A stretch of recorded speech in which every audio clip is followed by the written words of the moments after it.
Okay, so today we are going to talk about fertilizers, right? Fertilizers, and if you have been watching my videos, you will know that fertilizing, or I refer as feeding, is one of the 5 growing conditions that we use in the very powerful grow method, right?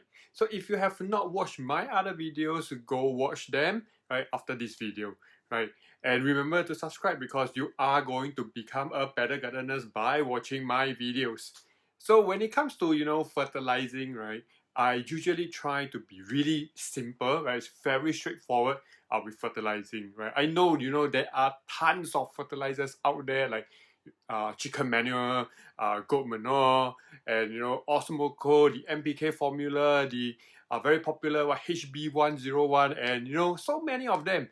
But to me, I just want to keep everything simple and straightforward. But once you have learned the basics and fundamentals, if you want to be more advanced, yes, you can specialize and learn a little bit deeper, right? So basically, I classify fertilizer as two categories. So number one, organic fertilizers. Number two, chemical fertilizers. So let's talk about organic fertilizers, right? So those are the natural, they are the one that are made of natural ingredients, right? Like your chicken manure, your goat, right? Or even, the rhino, the giraffe, right? That, you can get from the zoo. I'm not too sure whether it's still available today, but I did see them, many, many years ago. So they are pretty safe to use, right? Because they are organic. Right, but the catch is that you should use sparingly, right? Because we are not exactly sure the actual content in these fertilizers, in these organic fertilizers, right?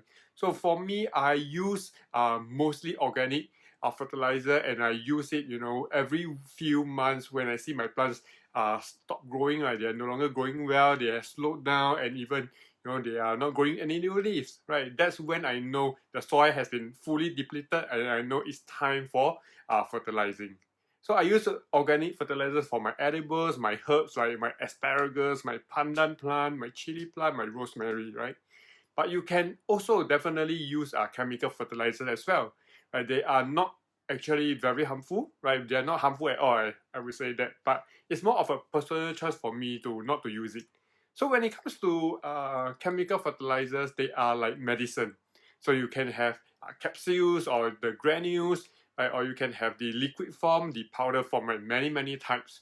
Right? I like the capsule, the granules form, the slow release pellets, right? Because they are a lot more simple to manage. So there are generally 3 types of chemical fertilizers out there. So there are the general growth fertilizers, right? There are those flowering fertilizers, and the last one will probably be like the fruiting fertilizers. So depending on what kind of plants you are growing, you can choose and select the most appropriate fertilizers.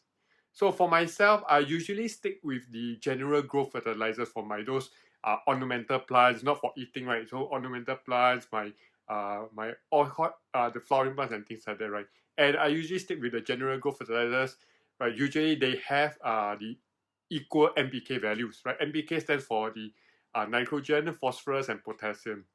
So if you see same numbers like 1 is to 1 is to 1, 10 is to 10 is to 10, right, they are general growth fertilizers.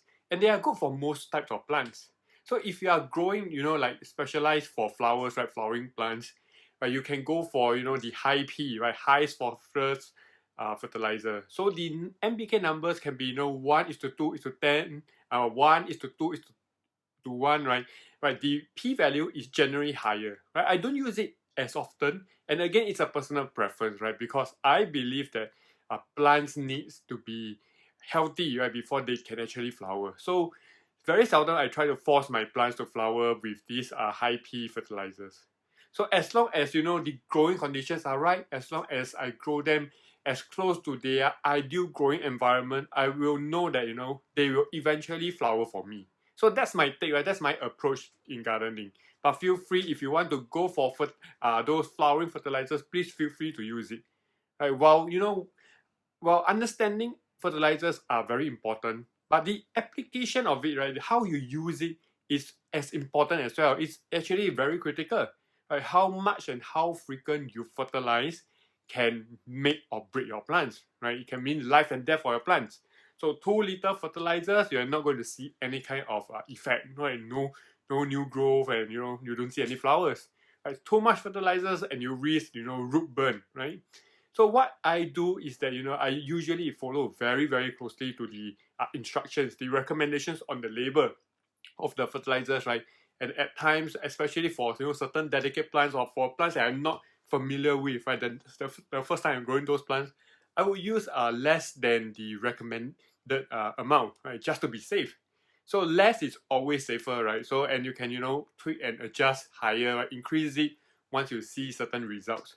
So that's my approach to fertilizing. So very simple, very straightforward. I don't want to crowd myself with all those complicated stuff. So as you can see, I'm not really obsessed in using the best fertilizers out there. Right, the kind of fertilizers I use very cheap, like chicken manure, osmocote, right, very cheap. Right, because again, the success of gardening, right, in my opinion, depends on the management of the growing environment and how you control and create the growing conditions. Right, your plants are not going to do well in very dark places, right? Even with the best fertilizers, right? So I focus a lot more on the 5 growing conditions as what I have shared in the grow method. So if you have yet to learn more about the grow method, right, you have no idea what the grow method that I have been talking about, here's a link, right, to my free ebook, right, called Grow. Right, this is where I talk about the grow method extensively, right, and how you can use it in your gardening. So the grow method itself has helped thousands of gardeners worldwide. I am very confident that it is going to work for you, right? You don't need any new tools. You don't need any tools at all. Actually, you don't need a prior knowledge. You can be a total beginner and you can use the grow method, right? And it is the surest way, right? It is the surest way to become a better gardener. So click on the link in the description below and download it for free today. And also go watch my other videos as well, and I can see, witness how I implement the grow method with different kind of plants. So remember to subscribe, right? Watch my videos, follow me, and you will become a better gardener in no time. So until next time, enjoy your gardening.